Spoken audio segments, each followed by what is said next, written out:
Muy buenas tardes, buenos días, perdón, queridos estudiantes. Bienvenidos sean todos ustedes a nuestra clase de religión. Hoy vamos a hablar acerca del CELAC, que es la Conferencia Episcopal Latinoamericana. ¿Correcto? Para ello, vamos a reflexionar, antes de ello, mejor dicho, vamos a reflexionar juntos. Bien.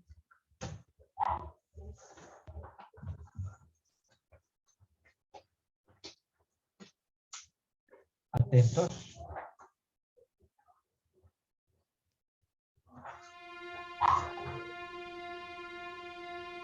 A veces pensamos que Dios guarda silencio ante las dificultades de la vida, que no llega cuando uno más lo necesita y que a veces nos deja solos cuando nosotros no podemos más y más lo necesitamos. Creemos que Dios muchas veces llega tarde a nuestra vida, pero hoy debes saber que Dios no llega cuando tú lo pidas. Dios no llega tarde, llega justo a tiempo, ni antes ni después. Llega cuando es mejor para ti, en el momento indicado, porque Él sabe cuándo y cómo es mejor. Y es ahí cuando llega. Dios no llega tarde, tampoco tarda en responder. No es que no quiera ayudarte, tampoco que te haya dejado solo. Dios muchas veces obra en silencio. Te enseña a ser paciente, a confiar en Él. Pero nosotros, en nuestra desesperación e impaciencia, por no saber esperar los tiempos de Dios, perdemos la fe. Nos olvidamos de que Dios nunca nos ha dejado solos y su respuesta siempre ha llegado en el momento justo. Dios es un Dios maravilloso, que todo lo ve, sabe de tus dificultades, incluso antes de que tú se las digas. Dios no llega tarde, llega en el momento indicado, justo después de que te ha enseñado lo que necesitabas aprender. Porque cada cosa que sucede en nuestra vida tiene un propósito. Nada sucede porque sí. Nada. Todo cuanto se mueve en la tierra es por algo. Por ello trata siempre de aprender, de atesorar lo que Dios te quiere decir. De todo lo bueno y de todo lo malo, siempre saca una buena enseñanza y siempre sé paciente a los tiempos de Dios, que no va a llegar cuando tú lo creas. Dios va a llegar cuando sea el momento indicado, el momento perfecto, el lugar exacto y el tiempo conveniente. Confía en Dios, porque no te ha dejado solo, no te ha desamparado y Él va a dar respuesta en el momento indicado a cada oración de tu corazón. La palabra de Dios dice en Jeremías capítulo 17 versículos 7 y 8: Bendito el hombre que coloca toda su confianza en Dios. Es como un árbol plantado junto a un río, que extiende sus raíces hacia la corriente. No tiene miedo de que llegue el calor, y sus hojas se mantienen siempre verdes. Y en época de escasez de agua, no se angustia, y nunca deja de dar fruto. Tú puedes llegar a ser ese árbol que está junto al río. El río es Dios, y no importa qué dificultades haya en tu vida, no importará que vengan momentos de sequía, porque tú tendrás al lado a la fuente del agua de la vida. Siempre tendrás esperanza y a pesar de las dificultades, nunca te sentirás angustiado y nunca dejarás de dar fruto. Bendecido serás, porque habrás colocado toda tu confianza en Dios, quien tiene el control de todo cuanto se mueve sobre la tierra. Siempre ten en mente esto: Dios no llega tarde, llega cuando es justo llegar, en el segundo exacto, en el lugar indicado y de la mejor manera que tu mente es incapaz de imaginar. Dios no llega tarde. Nunca lo olvides. Voz Beluna.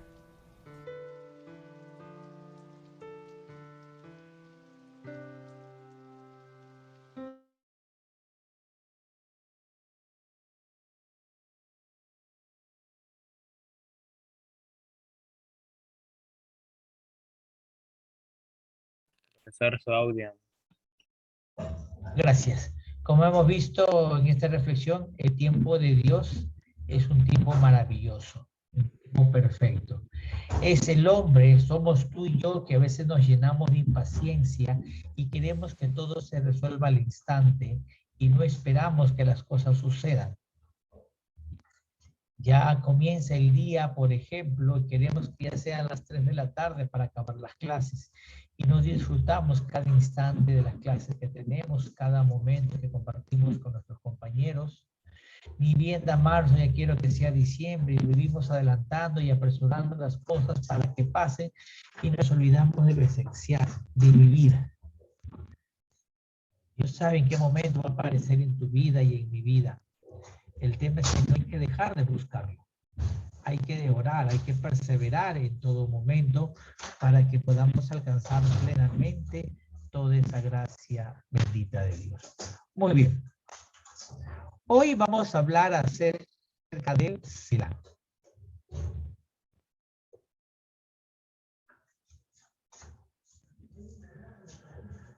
El Selah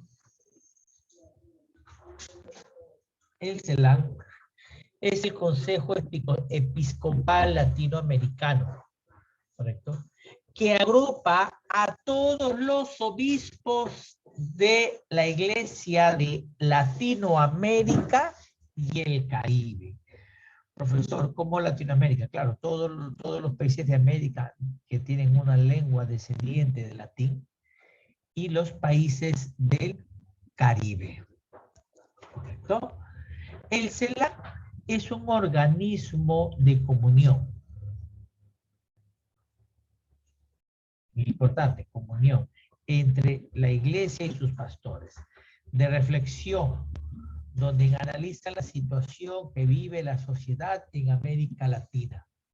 Colaboración, porque están llamados juntos a colaborar dentro del desarrollo de los pueblos. La iglesia no es un ente aparte, la iglesia es un ente dentro de la sociedad que también ayuda al desarrollo de los pueblos. Y al servicio como signo e instrumento afecto, dice, a la iglesia universal, con su cabeza visible. El CELAC fue creado en el año de 1955. O sea, el CELAC no es una organización ajena a la Iglesia Católica, sino que está dentro de ella y que comparte el mismo ministerio. Por eso dice que está en comunión con la Iglesia.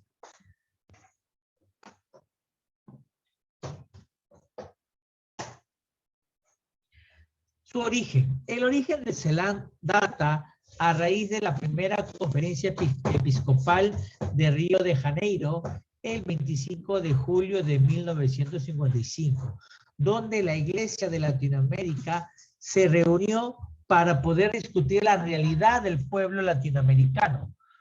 Concilio Vaticano II dio una nueva perspectiva para todos los pueblos.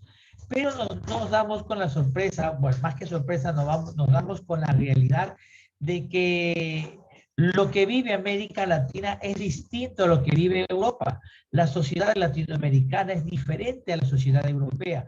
Tiene sus propios problemas, sus propias dificultades, sus propios retos, sus propios compromisos.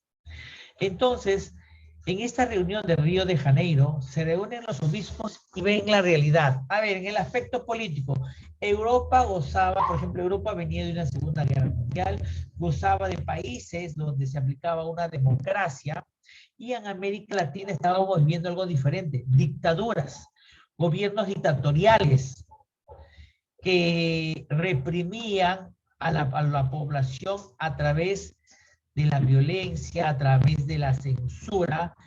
Los políticos eran perseguidos, los opositores al gobierno eran enjuiciados, y en esa realidad que vivía Latinoamérica, la iglesia tiene que estar presente. No es que la iglesia se va a quedar callada y va a decir, bueno, pues es el gobierno, a mí no me interesa lo que diga, con tal que yo me voy a congregar con mis fieles. Pero la iglesia tiene que levantar la voz de protesta tal como lo hizo Jesús, porque Jesús lo que busca es la libertad, el libre albedrío. En una sociedad donde el libre albedrío, donde nuestra libertad esté limitada y condicionada, no se debe de soportar. Entonces, eso es lo que hace la iglesia en América Latina. Levanta la voz de protesta. Ello lleva a que muchos gobiernos pongan a la iglesia como la enemiga del pueblo. El caso del comunismo. Por ejemplo, el comunismo cuando nació, el comunismo científico con sus máximos representantes como Federico Engels y Karl Marx, decía Karl Marx que la religión es el opio del pueblo, porque la religión se oponía a las ideas radicales que impulsaba el comunismo. Pero la iglesia no puede aceptar ello, sino tiene que levantar esa voz de protesta, y ello fue la primera encuentro episcopal en Río de Janeiro. Este encuentro se hace el pedido al Papa Pío XII, o sea, no es que la iglesia dice que nos reunimos, sino el Papa tiene, en ese entonces el Papa Pío XII acepta el pedido, se constituye la CELAC y siendo aceptada dicha sugerencia. El actual presidente de la CELAC es el excelentísimo señor Miguel Cabrejos Vidarte. Aquí está el presidente, monseñor Miguel Cabrejos Vidarte, el primer vicepresidente, el cardenal Odilio Echerey, y el segundo vicepresidente, el cardenal Leopoldo José Brenes. Miguel Cabrejos de Perú, Odilio Echerey de Brasil, y el cardenal Leopoldo José Brenes de Nicaragua. El CELAC ha tenido 5 reuniones en América Latina, en donde cada una de ellas ha discutido la realidad del pueblo norteamericano y donde ha nacido la necesidad de ir por los más pobres y necesitados. La iglesia clama por ellos. La iglesia lucha por los derechos, lucha por las libertades de los pobres y necesitados, e invita a los gobiernos a una partición equitativa de los bienes. Aquí tenemos, por ejemplo, la primera conferencia en Río de Janeiro en 1955. Después viene la conferencia de Medellín. Viene la tercera conferencia de América Latina en Puebla, México. Después viene la conferencia de Santo Domingo. Y por último, la conferencia de Aparecida. Estas son las 5 conferencias que se han desarrollado en América Latina, y cada una de ellas habla sobre la realidad. Por ejemplo, Puebla habla sobre los jóvenes y dice, en una sociedad donde la juventud está siendo abandonada, en una sociedad donde la juventud carece de oportunidades, ¿cuál es el futuro de los países, el futuro de la iglesia? ¿Qué está haciendo? O sea, ¿qué está haciendo no tan solo el gobierno, sino todos los actores sociales para impulsar ese futuro a los jóvenes? Santo Domingo habla de los desposeídos, habla de algo muy importante, lo que se llama la justicia social. La iglesia está en búsqueda de esa justicia social. Y esa justicia social no radica en quitarle al que más tiene para darle al que menos tiene, sino se trata de compartir, de la solidaridad.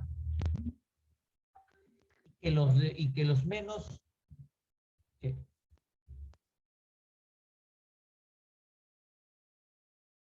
y que los menos desfavorecidos son los llamados a recibir esta justicia social. Una justicia social, por ejemplo, que venga de la mano con los servicios básicos, con el agua. Una justicia social donde se respete el derecho de los trabajadores. Una justicia social donde se respete el derecho de los niños, jóvenes y adolescentes. Una justicia social donde el derecho de las madres tiene que ser respetado y el derecho a la vida. Entonces, todo eso clama la iglesia. En una sociedad donde ya prácticamente se quiere legalizar el aborto como algo natural, en una sociedad donde la unión entre dos personas del mismo sexo lo están viendo algo normal, la iglesia tiene que poner el punto de partida y decir, alto, ¿qué está pasando? Dios ama a todas aquellas personas, los ama así desde su propia condición, pero lo que Dios condena es el pecado. O sea, Dios ama al pecador, pero condena el pecado. Entonces, estas conferencias nacen a raíz de todas esas desigualdades sociales que se vive dentro de América Latina. Por ejemplo, gobiernos militares, cuando se da la conferencia de Medellín, varios gobiernos militares había en América Latina.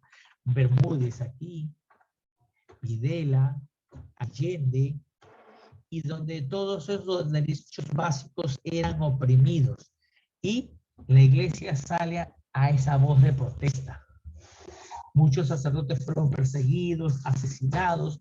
Por ejemplo, a raíz de todo ello, hay una monja peruana, Soragucha, Agustina, que fue asesinada por Sendero Luminoso cuando ella llevaba, digamos, llevaba la evangelización a los pobladores de la Amazonía y les enseñaba a vivir sin miedo y a tener una fe en Jesús.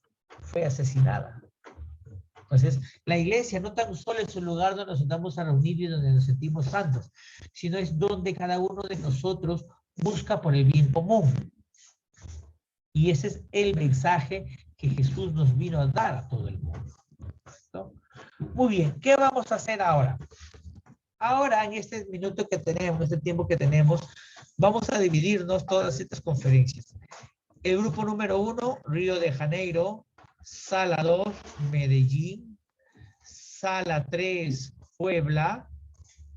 Sala 4, Santo Domingo. Y sala 5 y sala 5 Aparecida.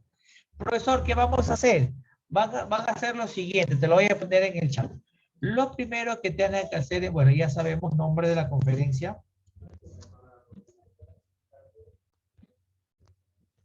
Te voy a poner un instante.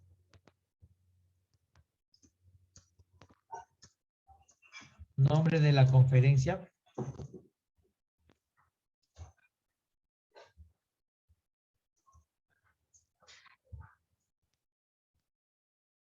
Conferencia.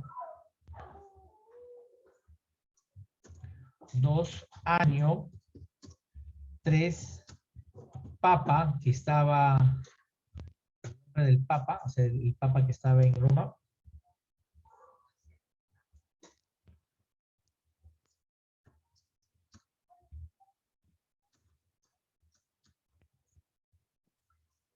4, ¿cuál es el objetivo de la conferencia? 5, ¿cuál es el destino? Y 6, ¿cuál es el mensaje? Cosas puntuales, nomás solo 6 puntos vamos a desarrollar en este trabajo. Ahí está. Nombre de la conferencia, año en que se desarrolló, el nombre del Papa que dio el discurso inicial, cuál es el objetivo de esta conferencia, a quién fue dirigida, o sea, el destino, y el mensaje o la reflexión.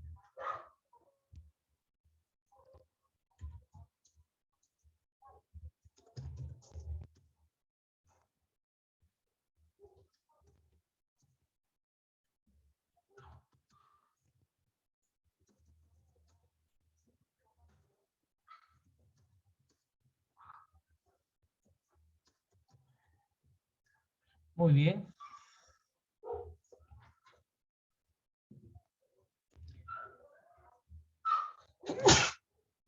Envío nuevamente. y divido en 5 grupos.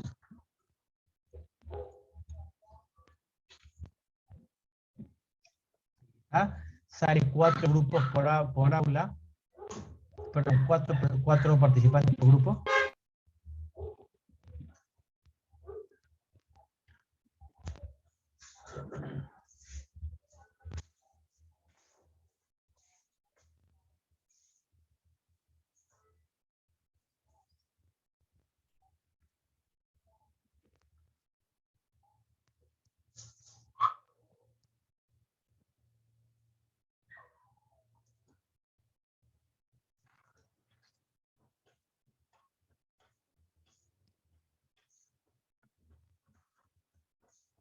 Muy bien, ahora sí.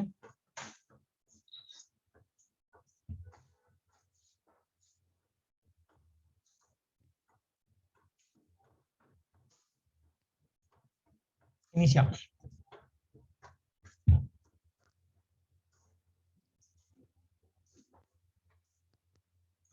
Ingresen a sus grupos y empezamos a trabajar.